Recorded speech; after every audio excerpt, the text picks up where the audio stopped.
Hi hello ನಮಸ್ಕಾರ. ನಾನಿವತ್ತು 2 ದಿನದ ಲಾಗನ್ನು ಒಟ್ಟಿಗೆ ಹಾಕ್ತಾ ಇದ್ದೀನಿ. ಯಾಕೆ ಅಂದರೆ ನಿಮಗೆ ಗೊತ್ತು, ನಾನು ಲಾಗ್ ಹಾಕಿಲ್ಲ 2 ಡೇಸಿಂದ. ಒಂದು ಮದುವೆ ಇರೋ ಕಾರಣ ನಾನು ಅಲ್ಲಿಗೆ ರೆಡಿ ಆಗ್ತಾ ಇದ್ದೆ. ಹಾಗಾಗಿ ನನಗೆ ಎಡಿಟ್ ಮಾಡೋದಕ್ಕೆ ಸ್ವಲ್ಪ ಕಷ್ಟ ಆಯಿತು ಮತ್ತು ಸ್ವಲ್ಪ ಲೇಟ್ ಕೂಡ ಆಯಿತು. ಆ ಬ್ಯುಸಿಯಲ್ಲಿ ನನಗೆ ಲಾಗ್ಸ್ ಮಾಡೋಕ್ಕಾಗಲಿ ಅಥವಾ ಮನೆಯಲ್ಲಿ ಎಲ್ಲ ಕ್ರಿಯೇಟ್ ಮಾಡಿಕೊಂಡು ಅಪ್ಲೋಡ್ ಮಾಡೋದಕ್ಕಾಗಲಿ ನಂಗೆ ಟೈಮ್ ಸಿಗಲೇ ಇಲ್ಲ.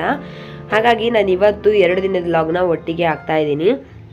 ನಾನು ಅಮ್ಮ ವಾಪಸ್ ಮನೆಗೆ ಬಂದಿರೋದ್ರಿಂದ, ಅಂದರೆ ರಾಮನಾಥ್ಪುರಕ್ಕೆ ಬಂದಿರೋದ್ರಿಂದ ಅವರು ಒಂದು ದೇವಸ್ಥಾನಕ್ಕೆ ಹೋಗಬೇಕು ಅಂತ ಹೇಳಿದ್ರು. ಹಾಗಾಗಿ ನಾನು ಪಾಪು ರೆಡಿಯಾಗಿ ಅವ್ರನ್ನೂ ಕರ್ಕೊಂಡು ಸುಬ್ರಹ್ಮಣ್ಯ ಸ್ವಾಮಿ ದೇವಸ್ಥಾನಕ್ಕೆ ನಾನು ಹೋದೆ. ನಿಮಗೆ ಗೊತ್ತು, ಸುಬ್ರಹ್ಮಣ್ಯ ಸ್ವಾಮಿ ದೇವಸ್ಥಾನದ ಬಗ್ಗೆ ಫುಲ್ ಲಾಗ್ ಹಾಕಿದ್ದೀನಿ. ಒಂದು ಸಾರಿ ನೀವು ಅದನ್ನು ವಿಸಿಟ್ ಮಾಡಿ ನೋಡಿ ನಮ್ಮೂರಿನ ದೇವಸ್ಥಾನದ ವಿಶೇಷತೆಗಳ ಬಗ್ಗೆ. ನಮ್ಮಮ್ಮ ಅಲ್ಲಿಂದ ಬರಬೇಕಾದ್ರೆ ಹೊಂಗೆ ಮರದ ಎಲೆ ತಗೊಂಡು ಪಿ ಊದುತ್ತಾ ಇದ್ರು. ಇದು ನಮಗೆ ಚಿಕ್ಕ ವಯಸ್ಸಲ್ಲಿ ತುಂಬ ಅಂದರೆ ತುಂಬ ಇಷ್ಟ ಆಗ್ತಾ ಇತ್ತು. ತುಂಬ ಈಸಿ ಅದು ಮಾಡೋದು ಅಂತ ಹೇಳಿ ಅವರು ಮಾಡೋದನ್ನು ಕೂಡ ಹಂಗೆ ತೋರಿಸಿದ್ರು. ಇವತ್ತಿನ ಲೈಫ್ ಸ್ಟೈಲಲ್ಲಿ ಸ್ವಲ್ಪ ಇದೆಲ್ಲ ಗೊತ್ತಿರೋದು ಕಷ್ಟನೇ, ಬಟ್ ಕೆಲವ್ರಿಗೆ ಗೊತ್ತಿರೋರು ಅದನ್ನೆಲ್ಲ ಎಂಜಾಯ್ ಮಾಡಿರ್ತಾರೆ ಅಂತ ಅನ್ಕೊಂಡಿದ್ದೀನಿ. ನಾನಂತೂ ಎಂಜಾಯ್ ಮಾಡಿದ್ದೀನಿ ಚೈಲ್ಡ್ಹುಡ್ನ. ಆ ಥರ ದೇವಸ್ಥಾನದಿಂದ ಬಂದಮೇಲೆ ನಾಷ್ಟಕ್ಕೆ ಅಂತ ಹೇಳಿ ಚಪಾತಿ ಅಥವಾ ಅನ್ನದ ಜೊತೆ ತಿನ್ನೋಕ್ಕಾಗುತ್ತೆ ಅಂತ ಹೇಳಿ ಹೀರೆಕಾಯಿ ಸಬ್ಜಿ ಮಾಡ್ಕೋತಾ ಇದ್ದೀನಿ ನಾನಿಲ್ಲಿ. ಹೀರೆಕಾಯಿ ಸಬ್ಜಿ ಹೇಗೆ ಮಾಡೋದಂತ ಅಂದರೆ ತುಂಬ ಸಿಂಪಲ್ ಇದು. ಒಂದು ಬಾಣಲೆಗೆ ಸ್ವಲ್ಪ ಎಣ್ಣೆ ಹಾಕಿ, ಎಣ್ಣೆ ಬಿಸಿ ಆದಮೇಲೆ ಒಂದು 2 ರಿಂದ 3 ಆನಿಯನ್ನ ಸಣ್ಣದಾಗಿ ಕಟ್ ಮಾಡಿ ಹಾಕ್ಕೊಂಡಿದ್ದೀನಿ. ಈರುಳ್ಳಿ ಚೆನ್ನಾಗಿ ಬಣ್ಣ ಬದಲಾದ್ಮೇಲೆ, ಅದು ಚೆನ್ನಾಗಿ ಬೆಂದಿದೆ ಅಂತ ಗೊತ್ತಾದ್ಮೇಲೆ ನಾನು ಇಲ್ಲೇ ಸಣ್ಣದಾಗಿ ಹೆಚ್ಚಿಟ್ಕೊಂಡಿರೋಂಥ ಹೀರೆಕಾಯಿನ ಹಾಕ್ತಾ ಇದ್ದೀನಿ. ಹೀರೆಕಾಯಿ ತುಂಬ ಆರೋಗ್ಯಕ್ಕೆ ಒಳ್ಳೆಯದು, ಫೈಬರ್ ಕಂಟೆಂಟ್ ಜಾಸ್ತಿ ಇರೋದ್ರಿಂದ ಇದು ತುಂಬ ಡೈಜೆಷನ್ಗಂತೂ ತುಂಬಾ ಹೆಲ್ಪ್ ಮಾಡುತ್ತೆ. ನಾವು ಅವಾಗವಾಗ ಈ ಥರ ಪಲ್ಯಗಳನ್ನ ಮಾಡ್ಕೊಂಡು ತಿನ್ನೋದ್ರಿಂದ ನಮಗೆ ಹೆಲ್ತ್ ಕೂಡ ಚೆನ್ನಾಗಿರುತ್ತೆ. ಕೆಲವೊಂದು ಪ್ರೋಟೀನ್, ವಿಟಮಿನ್ಸ್ ಕೂಡ ನಮ್ಮ ಬಾಡಿ ಸೇರ್ತಾ ಇರುತ್ತೆ. ನಾನು ಹೀರೆಕಾಯಿ ಹಾಕೊಂಡ್ಮೇಲೆ ಚೆನ್ನಾಗಿ ಫ್ರೈ ಮಾಡಿಕೊಂಡು ಒಂದು ಅರ್ಧ ಗ್ಲಾಸ್ ನೀರು ಹಾಕ್ಕೊಂಡು ಮುಚ್ಚಿಟ್ಟು ಬೇಯಿಸ್ಕೊಂಡಾದ್ಮೇಲೆ ಅದಕ್ಕೆ 1 ಟೊಮೊಟೊನ ಸಣ್ಣದಾಗಿ ಕಟ್ ಮಾಡಿಕೊಂಡು ಹಾಕೋತಾ ಇದ್ದೀನಿ. ಅದನ್ನು ಕೂಡ ಚೆನ್ನಾಗಿ ಮಿಕ್ಸ್ ಮಾಡಿ ಒಂದು ಅರ್ಧ ಗ್ಲಾಸ್ ನೀರು ಹಾಕಿ ಮತ್ತೆ ಮುಚ್ಚಿಟ್ಟು ಒಂದು 10 ಮಿನಿಟ್ಸ್ ಬೇಯಿಸ್ಕೊಂಡೆ. ಹೀರೆಕಾಯಿ ಬೇಯೋಕ್ಕೋಸ್ಕರ ಅಷ್ಟೇ ನೀರು. ಇಲ್ಲ ನಿಮಗೆ ಎಣ್ಣೆನೇ ಜಾಸ್ತಿ ಇದೆ ಅನ್ನೋದಂದರೆ ಹಾಕೊಳ್ಳೋದೇನು ಅವಶ್ಯಕತೆ ಇರೋದಿಲ್ಲ. ಅದು ಬೆಂದಿದೆ ಅಂತ ಗೊತ್ತಾದಮೇಲೆ ನಾನಿಲ್ಲಿ ಖಾರದ ಪುಡಿ, ಅರಿಶಿನ ಪುಡಿ, ಧನಿಯಾ ಪುಡಿ, ಗರಂ ಮಸಾಲ ಮತ್ತು ನಮ್ಮನೆ ಚಿಕನ್ ಮಸಾಲ ಇದೆ ಅಂತ ಹಾಕ್ಕೊಂಡಿದ್ದೀನಿ. ನೀವು ಬೇಕಾದರೆ ಚಿಕನ್ ಮಸಾಲ ಮತ್ತು ಗರಂ ಮಸಾಲಾನ ಸ್ಕಿಪ್ ಮಾಡ್ಬೋದು. ಅದು ಹಾಕ್ಕೊಂಡಾದ್ಮೇಲೆ ಒಂದು 5 ನಿಮಿಷ ಫ್ರೈ ಮಾಡಿ, ಅದಾದಮೇಲೆ ರುಚಿಗೆ ತಕ್ಕಷ್ಟು ಉಪ್ಪು ಹಾಕೋತಾ ಇದ್ದೀನಿ ನಾನಿಲ್ಲಿ. ಚೆನ್ನಾಗಿ ಉಪ್ಪು ಹಾಕ್ಕೊಂಡು ಮುಚ್ಚಿಟ್ಟು ಬೇಯಿಸ್ಕೊಂಡ್ರೆ ರೆಡಿ ಆಯಿತು ನಾಷ್ಟಕ್ಕೆ. ಅದಾದಮೇಲೆ ನಾನು ಪಾಪು ರೆಡಿಯಾಗಿ ಹೊರಗಡೆ ಹೋಗ್ಬೇಕಿತ್ತಂತ ಹೊರಗಡೆ ಹೋಗಿ ಬಂದ್ವಿ. ಬಟ್ ಬರೋದು ಲೇಟ್ ಆಯಿತು. ನೈಟ್ ಬೇರೆ ಕರೆಂಟ್ ಹೊರಟೋಯ್ತು. ಆವಾಗ ಅಡುಗೆ ಮಾಡೋಣ ಅಂತ ತೆಗ್ದಾಗ ಏನಾದರೂ ಗೊಜ್ಜು ರೀತಿ ಮಾಡ್ಕೊಳ್ಳೋಣ, ಕರೆಂಟ್ ಬೇರೆ ಎಲ್ಲ ಗ್ರೈಂಡ್ ಮಾಡೋದಕ್ಕೆ ಅಂತ ಹೇಳಿ ನಾನು ಇಲ್ಲಿ ತೊಗೊಂಡಿರೋದು ಕರಿಬೇವು, ಕೊತ್ತಂಬರಿ, ಜೀರಿಗೆ, ಮೆಣಸು, ಮೆಂತ್ಯ ಕಾಳು, ಸಾಸಿವೆ ಇಷ್ಟನ್ನು ಸೇರಿಸಿ ಡ್ರೈ ಫ್ರೈ ಮಾಡ್ಕೊತಾ ಇದ್ದೀನಿ. ಫಸ್ಟು ನಾನಿಲ್ಲಿ ಡ್ರೈ ಫ್ರೈ ಮಾಡೋದ್ರಿಂದ ಅದು ಕಾಳುಗಳನ್ನಂಗಿರೋದೆಲ್ಲ ಸ್ವಲ್ಪ ಬಿಸಿ ಆದರೆ ಸಾಕು, ತುಂಬ ಫ್ರೈ ಮಾಡೋ ಅವಶ್ಯಕತೆ ಇರೋದಿಲ್ಲ. ಹಾಗಾಗಿ ಇದಿಷ್ಟು ಮಾತ್ರನೇ ಫಸ್ಟೇ ಹಾಕ್ಕೊಂಡು ನಾನಿಲ್ಲಿ ಫ್ರೈ ಮಾಡ್ಕೊತಾ ಇದ್ದೀನಿ.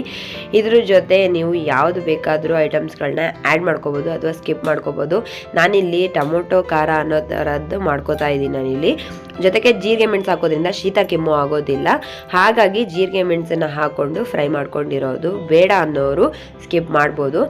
ಸ್ವಲ್ಪ ಬಿಸಿ ಆದಮೇಲೆ ಅದನ್ನು ಸಪ್ರೇಟಾಗಿ ತೆಗೆದಿಟ್ಕೊಂಡೆ. ಜೀರಿಗೆ ಮೆಣಸು, ಕೊತ್ತಂಬರಿ, ಕರಿಬೇವು, ಅದು ಮೆಂತ್ಯ ಕಾಳು, ಸಾಸಿವೆನ ಒಂದು ಚಿಟಿಕೆ ಥರ ಹಾಕಿದ್ರೆ ಸಾಕು.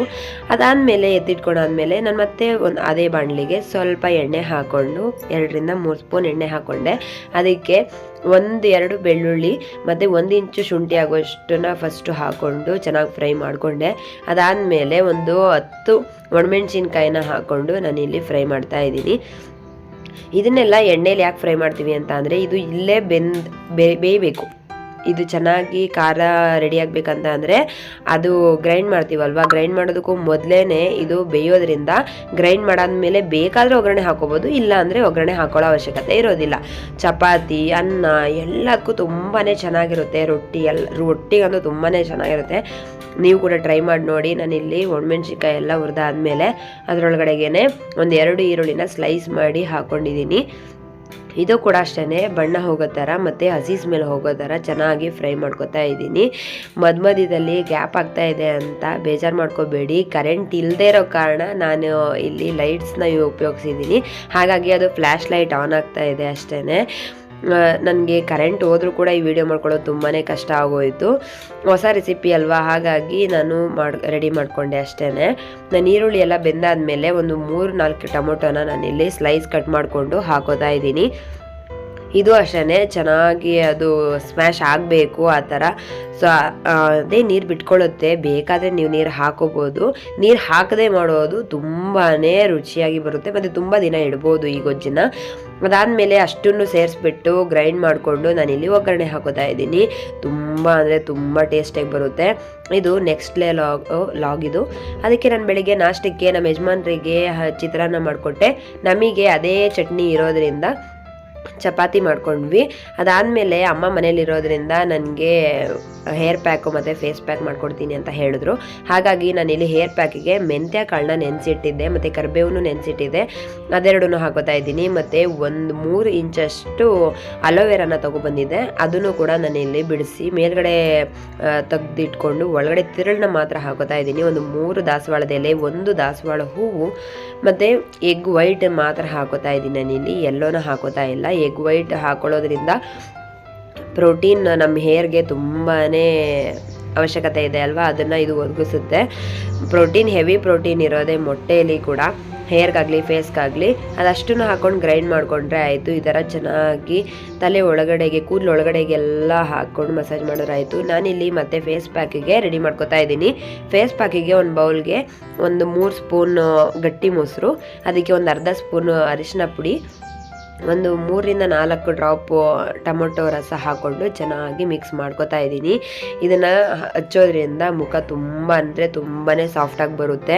ಮತ್ತು ನಾವೆಲ್ಲಾದರೂ ಹೊರಗಡೆ ಹೋಗ್ತಾ ಇದ್ದೀವಿ ಅಂತ ಅಂದಾಗ ಒಂದು ದಿನ ಮುಂಚಿತವಾಗಿ ಇದನ್ನು ಮಾಡೋದ್ರಿಂದ ನಮ್ಮ ಫೇಸು ಯಾವುದೇ ಥರದ್ದು ಹೊರಗಡೆ ಹೋದಾಗ ಬಿಸಿಲಿಗೆ, ಗಾಳಿಗೆ ಏನೂ ಹೆಚ್ಚು ಕಮ್ಮಿ ಆಗೋದಿಲ್ಲ.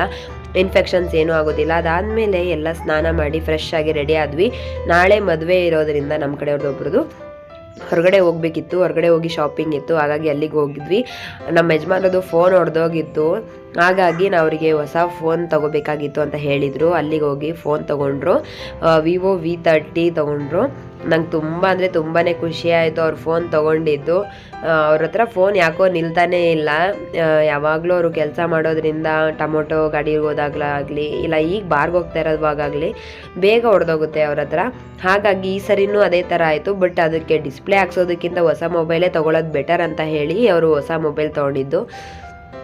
ಈಗ ನಿಮಗೆ ಗೊತ್ತು, ನಾವು ಮನೇಲಿರೋರು ಬೇಕಾದರೆ ಯಾವ್ದು ಇಟ್ಕೊಂಡ್ರು ನಡೆಯುತ್ತೆ. ಬಟ್ ಅವ್ರು ಕೆಲಸ ಮಾಡೋ ಜಾಗದಲ್ಲಿ ಸ್ಕ್ರೀನ್ ಟಚ್ ಮೊಬೈಲ್ ಬೇಕೇ ಬೇಕಾಗುತ್ತೆ. ಪಾಪ ಅವರು ಕೀಪ್ಯಾಡ್ ಇಟ್ಕೊಂಡು ಯೂಸ್ ಮಾಡ್ತಾಯಿದ್ರು 1 ವಾರದಿಂದ. ಹಾಗಾಗಿ ಮೊಬೈಲ್ ತೊಗೊಂಡ್ರು.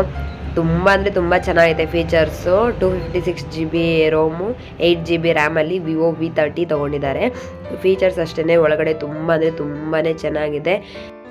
ಮದುವೆ ದಿನದ ಲಾಗಲ್ಲಿ ಮತ್ತೆ ಸಿಗ್ತೀನಿ. ಇದೇ ಥರ ಸಪೋರ್ಟ್ ಮಾಡಿ. ನನ್ನ ಚಾನಲ್ನ ಸಬ್ಸ್ಕ್ರೈಬ್ ಮಾಡಿ, ಲೈಕ್ ಮಾಡಿ, ಶೇರ್ ಮಾಡಿ, ಕಮೆಂಟ್ ಮಾಡಿ. Bye, see you in the next log.